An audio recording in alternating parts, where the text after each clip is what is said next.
Runaways Gone Wild. All new Dr. Phil today. He allegedly stole a car. He stole 2 cars, led police on a high-speed chase, snuck aboard 2 separate airplanes traveling halfway around the country. And the most amazing part, he's only 9 years old. How did you learn to drive? By the arcade game. Oh, boy. Did anybody say you're awfully short to be flying by yourself? Plus, You said, please, will you help me save my little girl's life? a mother who found her 16-year-old runaway on Craigslist, working as a prostitute. I'm going to end up burying my daughter.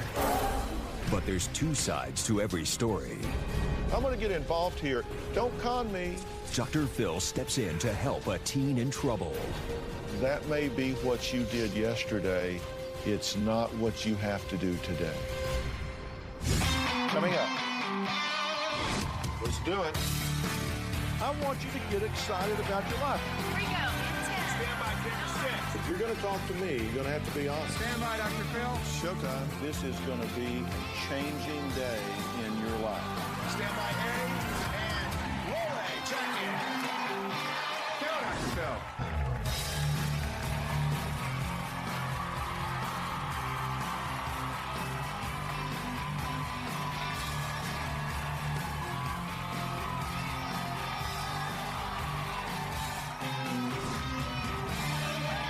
Appreciate it. Thank you very much. All right. Thank you. Now, all right, imagine this. You wake up at dawn to discover your 9-year-old child missing. His bedroom and closet doors are wide open. You search everywhere, finally calling the police. For 24 hours, you, of course, are absolutely panic-stricken. The next day, the police call saying they have found your son alive, but halfway across the country. 9 years old, and he's in the San Antonio airport. You live in the state of Washington. And it doesn't end there. Just the day before, this 9-year-old had stolen a car and led the police on a high-speed chase. And it's the 3rd time he's stolen a car, and the 9th time he's run away in the past 5 weeks. Take a look. He allegedly stole a car, led police on a high-speed chase. Speeds were about 80 to 90. A 9-year-old boy is in big trouble after he snuck on 2 airplanes. Police say His motivation is to get to Dallas. Samaji sits before a judge in Pierce County's juvenile court. My 9-year-old son, Samaje, has run away from home 9 times in the past 5 weeks. I took the bus to the airport. When I got to security, there was an announcement for a passenger to get his boarding pass. I went up and said that I was that guy. I flew to Phoenix, then I flew to San Antonio. The boy supposedly ran away to be with his grandfather in Texas. I miss my home. The first time he ran away from home, I woke up in the middle of the night. A man brought him home. The first time he stole a car, he wanted to sit in there and get warm, and then he got the idea in his head, well, I want to drive. I learned to drive by playing arcade games. The police brought him back because he had crashed the car. The second time is when he found out about his friend that got shot in Seattle. He saw the car running at the mall, and the only way that they found him is because he ran out of gas. My greatest fear was that Samaje was never going to come home again. I ran away because I didn't like where I was living. There were kids that shot him with paintball guns, and those things really hurt. So Samaje just exploded. He was like a ticking time bomb. The 3rd time he stole a car was from the neighbors. It was left running. He tried to steal 2 cars this past weekend. He was eluding the police. It was scary when the police was chasing me. I thought I was going to go to jail. They had him on a high-speed chase. They tried to put the spikes on the ground. They did deploy stop sticks at one point, but he drove around them. So I went faster. He crashed the car. Samaji is facing some very adult legal proceedings. I feel bad about everything. This has drained me completely. I've almost had 2 nervous breakdowns. My fears with him going into juvenile detention is not getting anything good out of it. I feel as if it's going to make it worse. He watches Dr. Phil. So he's like, Dad, that guy's cool, Mom. I feel as if Dr. Phil can just help our whole family. Well, you need some help. Yes, I right? do. He's a handful. Yes. He's obviously really intelligent. Very. I mean, he's 9. He's stolen 3 cars and made it halfway across the country. Yes. So he's resourceful. So you've got to have mixed emotions about that. Very. You got to be impressed at his resourcefulness, but yet shocked and scared to death by what he's done. Yes. You say he was 5 and you got pregnant with his little brother. Right. And at that point, what happened? He saw his other brother and like, the intention's not on me anymore. Mom, I have to share this with my little brother, and it just started going bad from there. So not listening, fighting with his siblings. Where is his father in this mix? We don't know, So he's just disappeared? basically. Okay, so it's you, Just me. a single mom, with 4 children. Yes. Okay, and this one, he's getting your attention now. What about the 911 calls? He'll just call, let it say, let it be on, because you don't have to, if you call and you hang up, they call right back. Yeah. And then he'll just hang up and keep hanging up every time they call back. So they called you at work, and you wound up getting fired. Yes. Because you had to come home 3, Yes. 4 times, because he Yes. just kept doing this over and over. Yes. What did he say about that? Somebody doesn't say, he just says he was upset, he was mad, and he apologized. Okay. What's his attitude now? He's concerned about you some.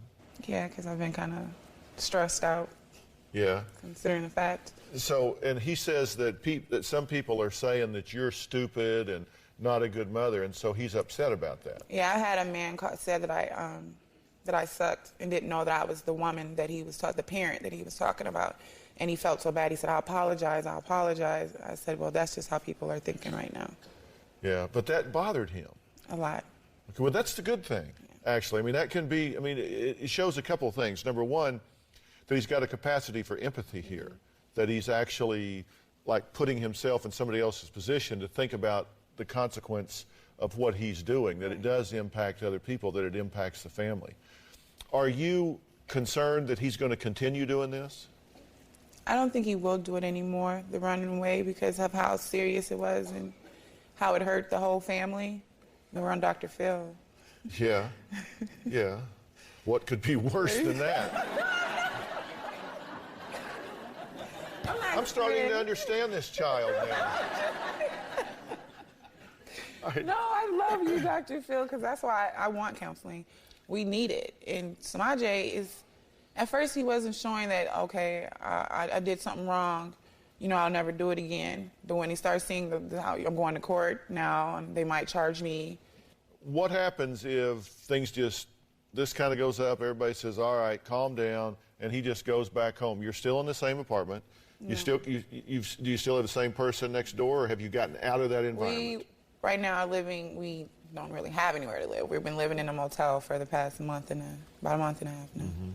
Are you working now? No, I can't work. All right, well, let's find out what's going on here. How does a 9-year-old lead police officers on a high-speed car chase and con an entire airline? We're going to meet this young man when we come back.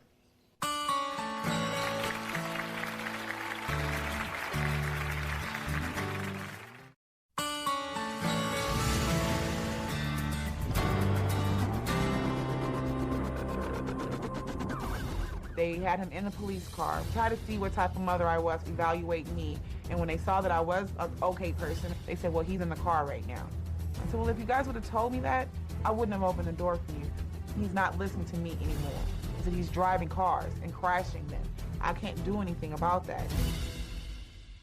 Okay, he has been described as the most persistent, most publicized 9-year-old runaway in the entire Pacific Northwest. Now, Samaje has run away 9 times in just 5 weeks. He may be charged with 3 felonies: stealing a car, attempting to elude a police officer on a high-speed chase, and driving without a valid driver's license. Now, that's quite a rap sheet, especially if you're just 9. How you doing, buddy? Good. Yeah? What do you say about all of this running away you've been doing? I don't know. Yeah? Why did you run away? Because I didn't like where I was living. You didn't like where you were living? Yes. Okay, what did you not like about it? People across the street were shooting me with paintball guns. Okay. Did you tell your mom? Did y'all tell the police about it? Did you ask for help? I went over there. You went over there? I did. Yeah? And what happened? They said we didn't do it. It wasn't us. And then it happened again. Were you scared? Yes. So you were trying to run away to get where? Back to your grandfather? Yes. Were you worried that you were going to crash a car and hurt yourself? Yes. Were you scared while you were doing this? Yes. How did you learn to drive? By the arcade games. You mean the kind you sit in at the arcade? You sit in them and drive? Yes. So you learned to do it that way? Yes. Oh, boy. How did you get on the airplane? Where'd you get a boarding pass? From the Southwest Airlines counter. You just went up there and said, I need a boarding pass? I mean, how did you get it? They said somebody had lost theirs? No, they left it on the counter. So they paged that person and you went up and said, I'm him? Yes. Did anybody say, you're awfully short to be flying by yourself? No. You lied about your age, right? Yes. How did you know to do that? Did you tell There's no video game for that. The truth is that you're really a good kid, right? Yes. I mean, don't you think you're a pretty good kid? Yes. Yeah? What do you like to do most? Play football. Are you good? Yes. Are you fast? Yes. Are you tricky? Yes. You think? Can you bust a move if you need to? Yes. Yeah? Okay. And at this point, do you want to run away some more, or do you want to be home? I want to be home. What are you going to do if something happens that you get frustrated again? I'll talk about it. If you had somebody to talk to, you think that would help? Yes. Yeah. How you get along with your mom? Good. She's a pretty good egg, don't you think? Yeah. How about your brother? Yes. You get along with Demarius here? Not that much. Not that much? Yeah. So, Demarius, what do you think about this little brother of yours? Were you worried when he ran away? Yes. Yeah. Were you glad he came home? Yes. Yes. Yeah. So y'all don't get along all that well because you're brothers, right? Yes. Do you argue? Yes. Do you fight? Yes. Are you tougher than him? Kinda. Yeah, kind of. Yeah, is he tougher than you? Yeah. Y'all gonna work this out after the show, aren't you? I can see this already. Well, look, Mark Hobbins is Senior Vice President of the Aspen Education Group, and you have helped us with a number of families and situations that we've worked with over the years, and the Aspen Education Group is top-notch. They work nationwide. We think that this youngster would benefit from some counseling. Tell me how Aspen gets involved in that sort of thing. Well, I think Aspen wants to provide Sakina some family counseling. You wanted help. You stated you want some help, and we can provide that. We can provide a therapist that can come into your home and work with you and your family to help you, support you, give you the skills and tools that you need to better manage, the situations that you find yourself in. There's an opportunity that Aspen can provide Samaje in a thorough assessment and evaluation. We can do that and then provide him, depending on his qualifications, we can provide him a therapeutic setting where he can spend some time learning that might give him some added insight, some capabilities to maybe reason better, to keep himself safe, and to structure this sort of ingenious resourcefulness into more healthy and productive ways. Here's the thing, and there's several things that I want to understand, that I want us all to understand. Number one, you are not a bad kid in any stretch of the imagination, and I want you to understand that. Now, you've made some really dumb choices. Okay, it wasn't smart to do some of the things that you did because you could get hurt. But we know you're smart, and we know you're a good kid, and we know you have a good personality. We know that you can obviously get anybody to believe anything, so I'm having to try not to look right into your eyes, So they're going, okay. But we do think that this whole family needs some help at this point. You said it just very clearly. You're a mother taking care of your little chicks here, and you say, we don't even have a home. You are just a hard-working single mother that needs some help. Exactly. And so that's why I asked for the best of the best. The best of the best to come here, because we want to start working with you on all this. We want to start helping you get a place to live. We want to start helping getting you some therapeutic involvement for him and for the entire family. We want to get you some child care options so you can get back to work and providing for your family. But you're one of those people that is out there up against the wall. You want to do all the right things. You've always done all the right things, but you just need some help. Well, reinforcements have arrived, okay? Because we are going to help you and we're going to help your family, okay?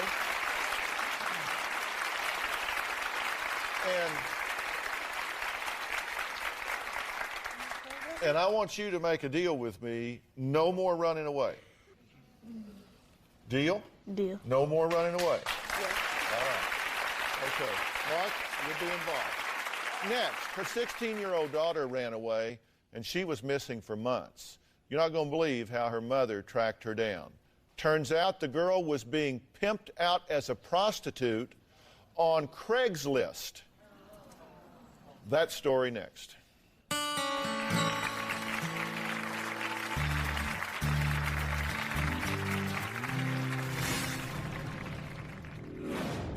My daughter, Tiffany, is a runaway. She's gotten into prostitution. She told her father and her sisters she had been sleeping with about 3 men a day.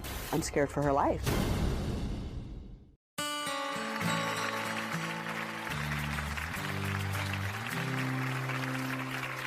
Today we're talking about runaway teens. Now, Amy's daughter, Tiffany, has run away several times before, but this time her mother says that she has gotten into a prostitution ring at just 16 years of age. Now, Amy believes the people her daughter are involved with are dangerous and will stop at nothing to get what they want.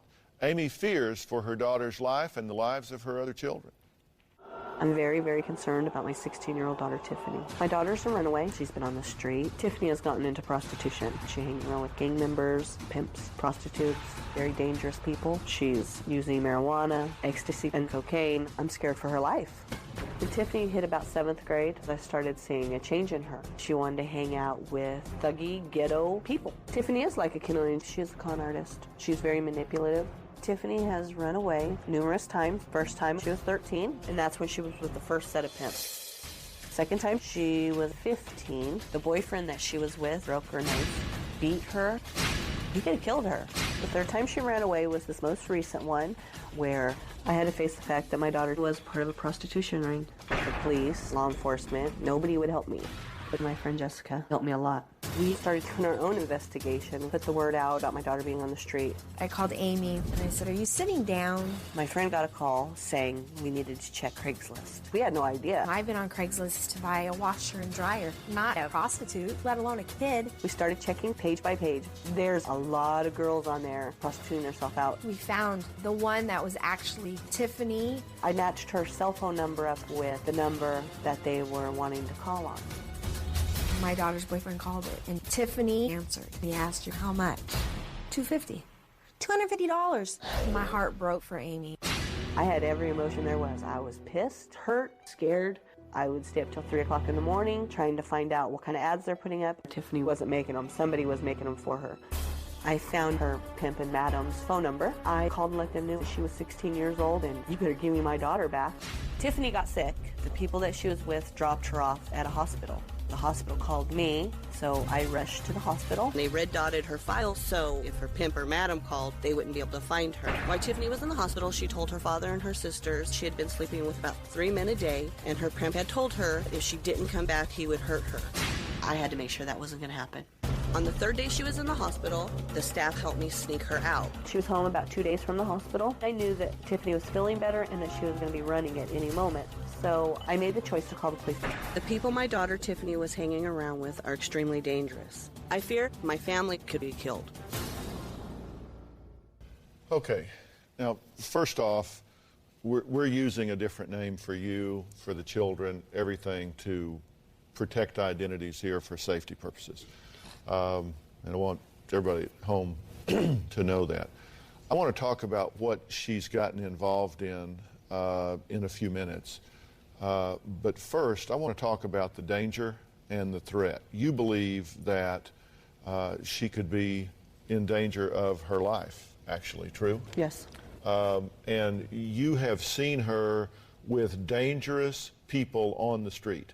You've seen some of the people that she's Yes. hung out with over the years. Tell me about that. Thugs, gang members, what do you... Tiffany chooses people that when you normally would walk down the street, you'd kind of be scared of them. You'd kind of, drive down the street and kind of lock the door because they're kind of intimidating. And that's kind of what Tiffany's drawn to. Okay, what have you done along the way to stop that? I've had her go to family members to try to get her out of the situation so she's in a different place, to try to give her a fresh start. It seems like nothing I do, it helps her. She's still attracted to those people. Okay, but have you stepped up and dealt with this from the very beginning? Because, see, I have this theory with parents. And first off, we've got to be completely and totally honest about any involvement that you've had, either through your actions or inactions, in leading to where we are now. Right. And, you've seen it, Jessica, you've watched it, and I'm going to get your view on this in a minute. But, see, my theory is parents sometimes don't intervene early and decisively when a child is young, because when they're 5, 6, 7, 8, 9, 10, it's so much easier to fight the fight then, to make the stand then, because as they get older, when they hit puberty and after, they're older, they're bigger, they're smarter, they're more resourceful, and it's just that much tougher for you to fight at that point, right? Right. To hold off the onslaught of bad decisions, bad behavior, rebellion, and all of that. And there have been a lot of times that you kind of let some things go when in retrospect you wish you would have drawn a line in the sand then, true? Absolutely, And yeah. you've seen that. Yes. And I'm telling you, it's going to get worse, not better. So if we're going to make a stand, we're going to fight this, we're going to have to do it now. I agree. Now, how did Tiffany's life get this far in the ditch? What is it that I'm talking about that she should have done that she hasn't done, or did that she shouldn't have done? This isn't about blaming mom, but it's about recognizing what needs to change if we're going to get a new direction in this young girl's life. We'll be right back.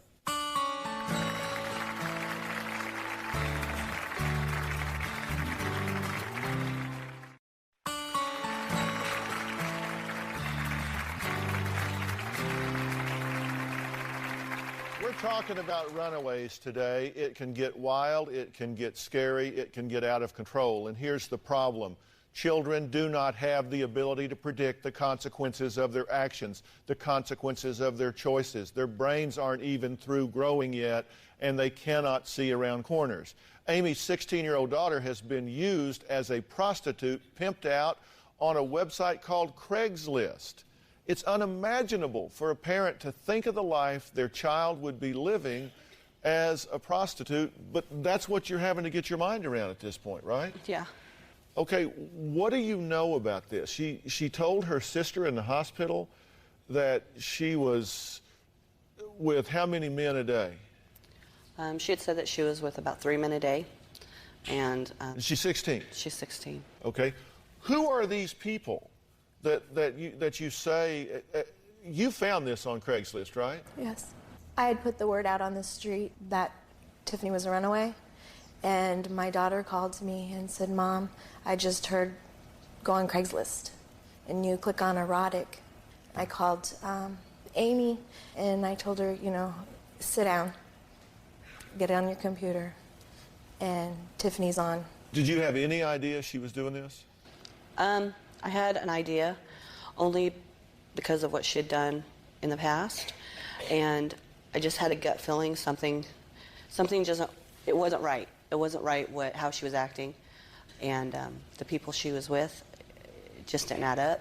And you can call her cell phone, and she answers. You had someone call the cell phone. Yes. He called, and Tiffany answered, and he asked her how much. And she asked, "Well, is it an in call or an out call?" And he didn't know what that meant, so he says, let me call you back. So he calls back. In calls, you come to them. Out call, they go to you. So she'll travel.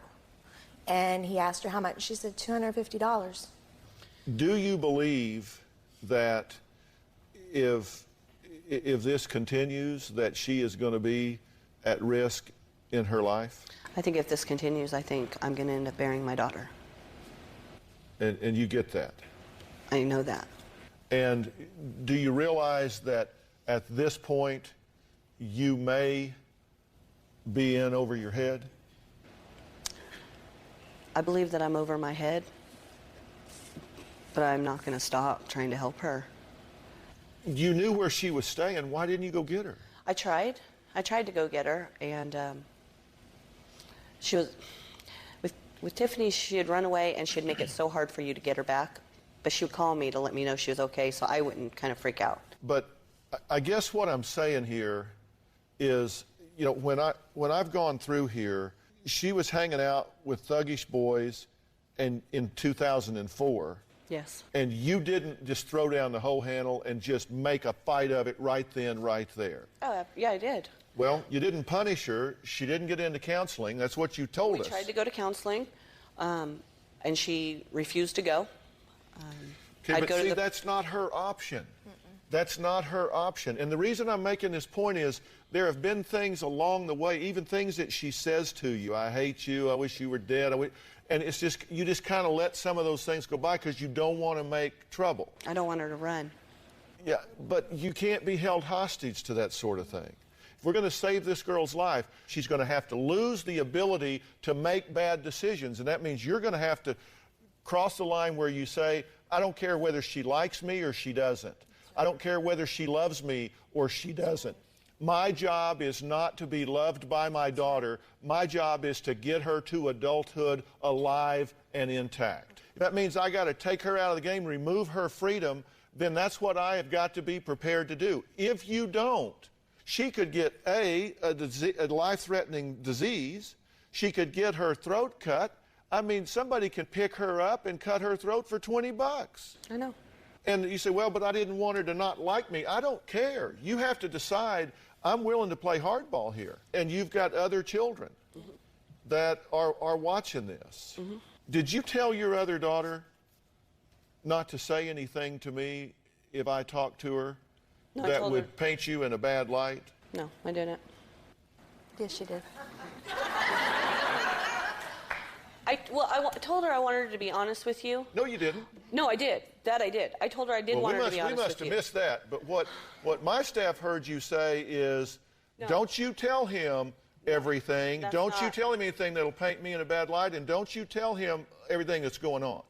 I disagree. Help me out here. I can't help him if we're not honest. Go ahead. You did tell her not to make you look bad. Well, this is what happened. She was upset because she couldn't be out here. And so she was going to say, I'm going to tell him that you only have a boyfriend and you're being mean to me. And I'm like, just be honest about what That's music to my ears. Are you kidding me? She's telling me that you're telling her no, no, and no. Are you kidding? But my point is, if we're going to do this, I don't play games. Right. If I'm going to get involved here, don't con me. I don't want to. Don't go behind me. Really, don't do that to me. Don't go behind me and tell somebody. I've got your letter that you wrote to me here. You said, please, will you help me save my little girl's life? If I don't get help, I fear she will really get hurt and maybe get killed. Please, please help her. She just turned 16. She is worth saving. This is my last hope. Did I read that right? Don't blow it. Don't blow it. You're going to have to take a hard look at yourself here. And we're going to have to do some things with her that she is going to hate you for. Do you get that? I get it. I know that. But would you rather her hate you and be alive to do it? Absolutely. All right. Two of Tiffany's younger sisters just idolize her. Amy fears that they're going to model her, that they're going to end up like their runaway sister. I am going to talk to them next, but I didn't want to do it out here because of their age and because of the situation, and again, because of security reasons. So I'm going to go back and sit down with them when we come back.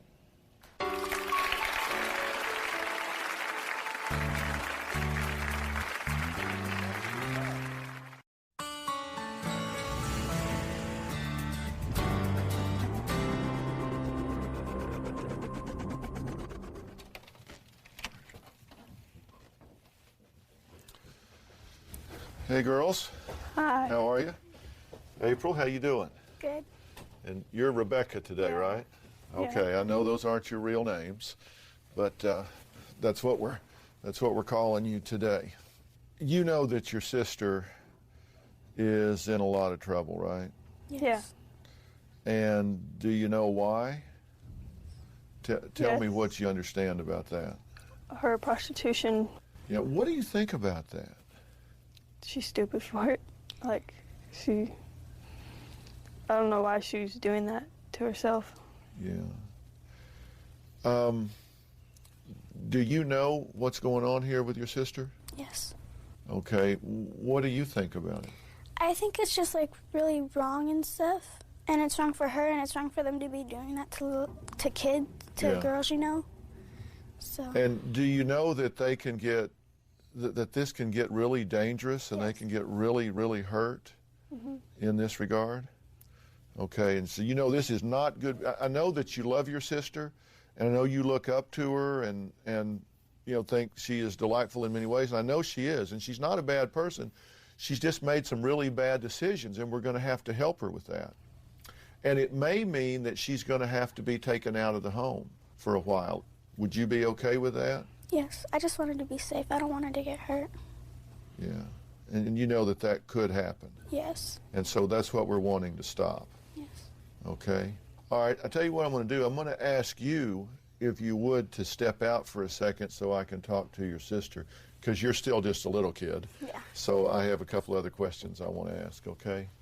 Do you know why I asked her to leave? Kind of. Oh, I'm going to ask you about some of your behavior. Yeah. Now do you know why I asked her to leave? Why? Because I made wrong choices. And what are those wrong choices? I know, I just want to hear you say it. Looking up to my sister. Well, there's more to it than that. I mean, let's be honest here. I'm here to help you, and I'm here to help your family. How old are you? 14. You think that's too young to be doing some of the things you're doing? What are you doing? Be honest. I've tried stuff I shouldn't have. Like?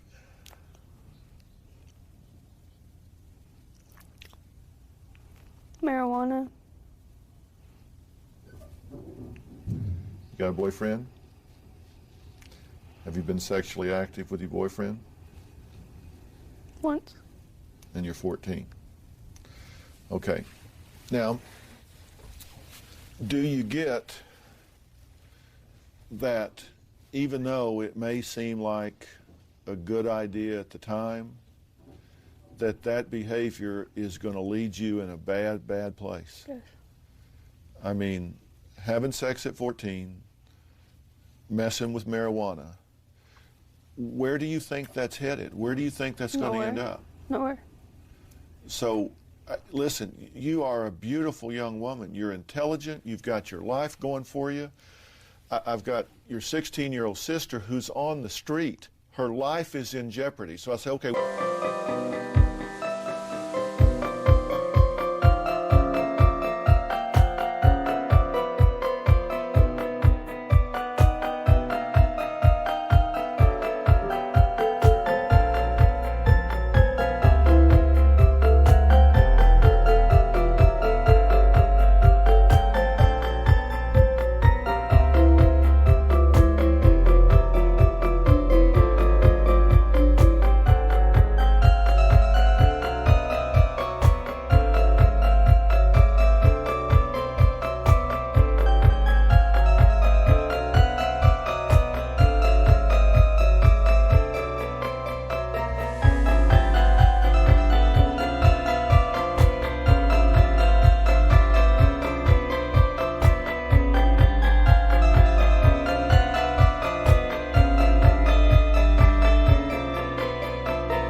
coming behind her, and here I see you at 14 already involved in these two behaviors. Where are you going to be when you're 16?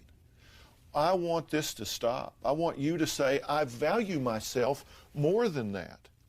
I want you to say, I realize that this just maybe seemed like a good idea at the time, but I'm worth more than that. I'm not going to put myself there where I can get a sexually transmitted disease, or I can wind up pregnant at 14, and at 15 years old you got a kid strapped to your leg and you can't go to school and you have no career and you have no future.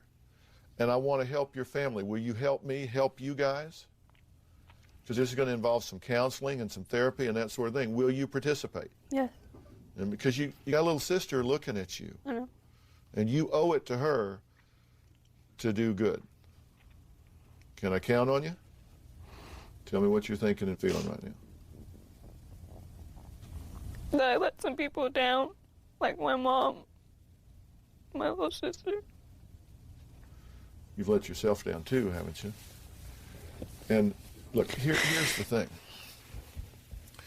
The good thing about behaviors, now follow me here, the good thing about behaviors is when you stop doing them, they're over. That may be what you did yesterday. It's not what you have to do today. And so the minute you resolve, I'm not doing that anymore. I'm worth more than that. I'm a role model, and I have a commitment to myself. Once you make that decision, then that's over, and it's a new day. And I'm going to help you with that. So coming up, what's next for Amy's family? Tiffany right now is in a court-ordered facility, which is pretty much kind of warehousing her. When she gets out of there, she's going to go right back to the same environment, the same circumstance, the same behaviors, or are we going to provide something that gives her a running start on a second chance? We're going to talk about all that when we come back.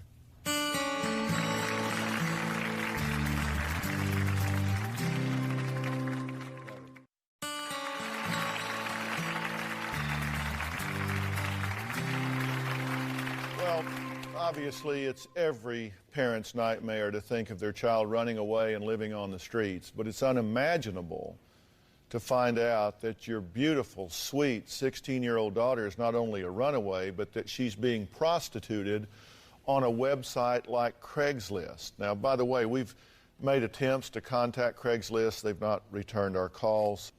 You notice that I chose my words carefully when I said she is being prostituted.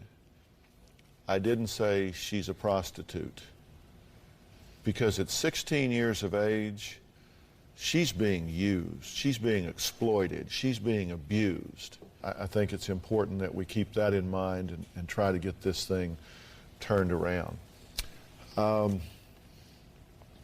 You have two beautiful younger daughters. Thank you. You heard me talking to your 14-year-old. Did you hear her say that she was sexually active Yes. and using marijuana? Yeah. That got through? Yeah, I heard that. Did We you know talked about that? Yeah, Did you know that before? Yeah, I just had found out about that not too long ago. What did you do about it when you found out about it? Well, I moved to another area, if that helps. It does help. What else did you do? I talked to her, and I told her that I didn't want her to be like her sister, to do the things that her sister did, and I was scared. And she was better than that. And I was scared. I can't. You don't really know what to do you? No. I mean, that's the point, and that's why you're here. Mm-hmm. You need some help. She's in this court-ordered facility right now. When she gets out of that, she's going to go back to doing right what she's been doing. If you give her the opportunity, she's going to do what she knows how to do. Yeah. And Mark, we need the Aspen Education Group again. We can't put this girl back in the same environment. She's going to go right back to doing what she's doing. We need to take her out of the game and put her in a healthy, constructive, therapeutic environment like your organization. This isn't about blame, but this is a family situation. This isn't just about your 16-year-old. This is about you. It's about her. It's about her little sisters. And that's why I've asked Mark and his group to help us with this. Thank you. Will you do this? Yes. So your daughter's not going to be coming home. She's going to be going to a therapeutic environment where she's safe and can learn to value herself again. We'll be right back.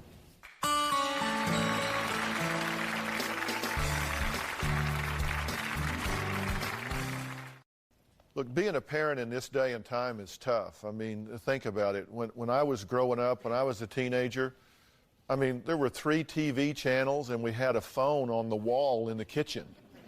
And if you want to talk to your girlfriend, you got under the table and talked to them and threatened to kill your sisters for listening in.